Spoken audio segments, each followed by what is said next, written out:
Hey, what's up, Lake Valley? Hope everybody's doing good. I want to tell you about a friend of mine from college I played football with. He had a saying that I love. His name was Fitzgerald Hill, and he has lots of one-liners. He was a coach for a while, but one of his phrases was, "If you got the want to, I want you." And what he meant by that was, man, there's nothing like having a player or a friend who's passionate about what they do. They have a real want to in their heart, and that's who I want on my team. That's who I want with us. Well, we find Jesus in Matthew working with his disciples, and at some point his disciples had some level of want to because they gave up their life to follow him.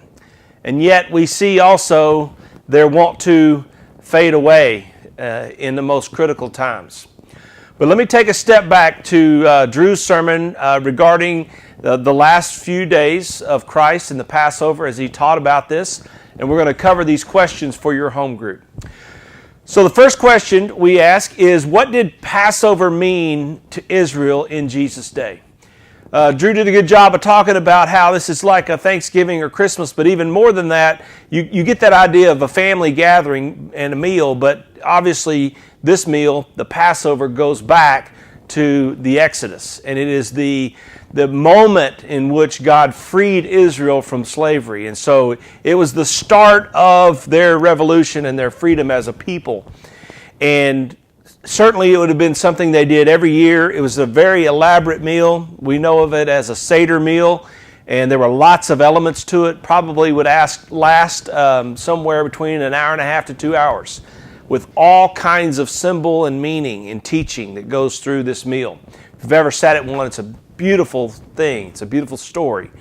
And so everyone in Israel, every Jew, every year would have celebrated this meal and been told the story over and over and over of God's provision and the Exodus and all the symbolism that goes with that. So it's a very important event in Israel's history each year. That's what it meant in that day. The second question we ask is, what new meaning does Jesus give to this meal? He's going to have what we call the Last Supper with the disciples. And Drew brought out the point that Jesus says something that just probably went right over their head, would have ours too. Jesus is bringing a new revolution. He's bringing freedom. And he says this. He says that this bread broken is my body. This isn't something in the past of a lamb that was broken. This is my body that's going to be broken. This is a cup of the new covenant. This is a cup. This is my blood, which was shed for you. And so that statement, those two things by themselves are extremely radical. Just the idea of his body being broken and his blood being shed. And this is what Jesus is saying. And so this is, in some ways, Drew said, a new start for Israel. This is a new beginning. This is a new covenant that he's establishing. The old covenant would look back at what God did for Israel and with Israel. The new covenant is being ushered in this moment as Jesus talks about these things. And when he eventually goes to the cross and does, his body is broken and his blood is shed, then this is the new covenant that's established for Israel and for all Gentiles and for the whole world. So it's a new start. It is a revolutionary moment, and it is a new freedom that has been given for the remission of sins. So that's what's new at this supper. And we do this every Sunday, but sometimes we take for granted the importance of this meal and the symbolism of it. We also asked the question about the old Passover, look back, the new Passover looks ahead. And so to ask the application question, okay, if you have the want to follow Jesus, then following Jesus is just that. It's going to require that we give up something, that we sacrifice, that we're willing to give up our life to serve him and to follow him.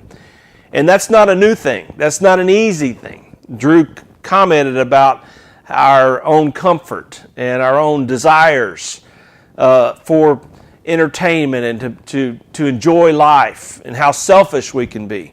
And that this new covenant, this new Passover, should call us forward to a unique kingdom assignment for each individual to follow Christ. And that's going to require sacrifice. One of the things we can look at about the disciples is that we know they denied him, and we know Jesus told them they were going to deny him. But later on, we also know that these disciples, they had a want to because they gave their life in following him.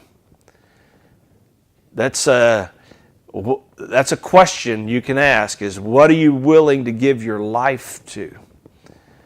Give up comfort. Give up the things that you want.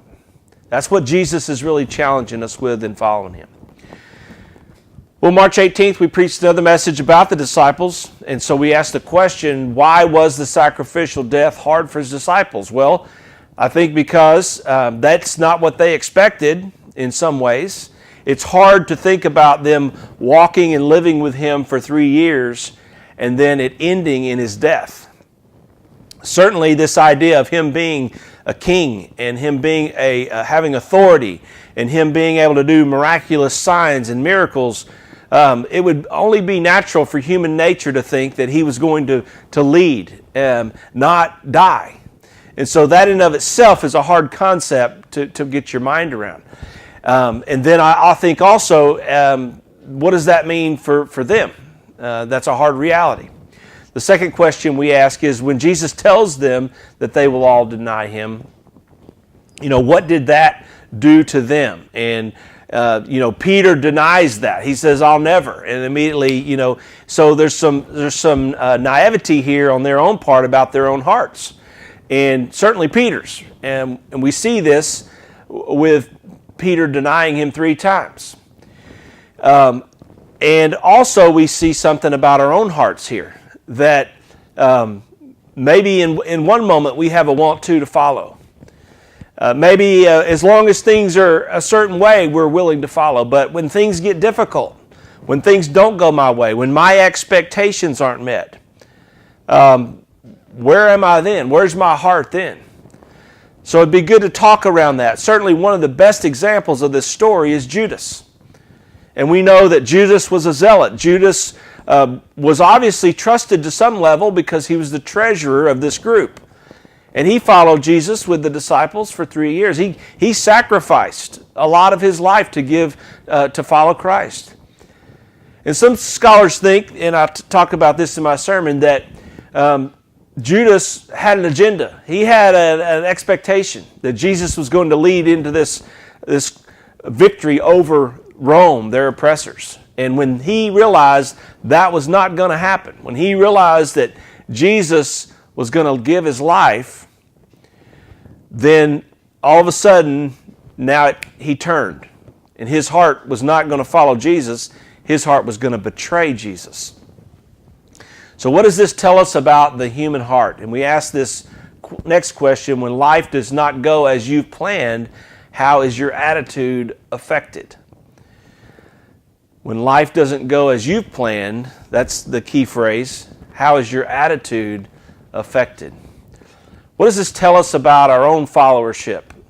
If you have the want to, Jesus wants you, but a lot of times as life gets difficult, it challenges our want to, because along with our want to and our desire to give everything we have, we all have another agenda. We all have an expectation at some level. We all have a desire for our own comfort and our own power and our own enjoyment of things. And so this is where our discipleship really gets tested. We certainly see this with the disciples that are following Jesus. So what does that look like in your life? And then the last question we ask is, what expectations do you have for Jesus in following him in your life? How many of our expectations are tied to our own family, our children? How many of us have expectations that are tied to our health? How many of us have expectations that are tied to our money, to our own comfort and desires? So really good discussion around this. Sometimes it's hard to reveal those, but unless we talk about them, then we got to get them on the surface. And I would say this is the time for us to surrender those, to give up those desires. Jesus says that if we're going to be His followers, we must be willing to take up the cross.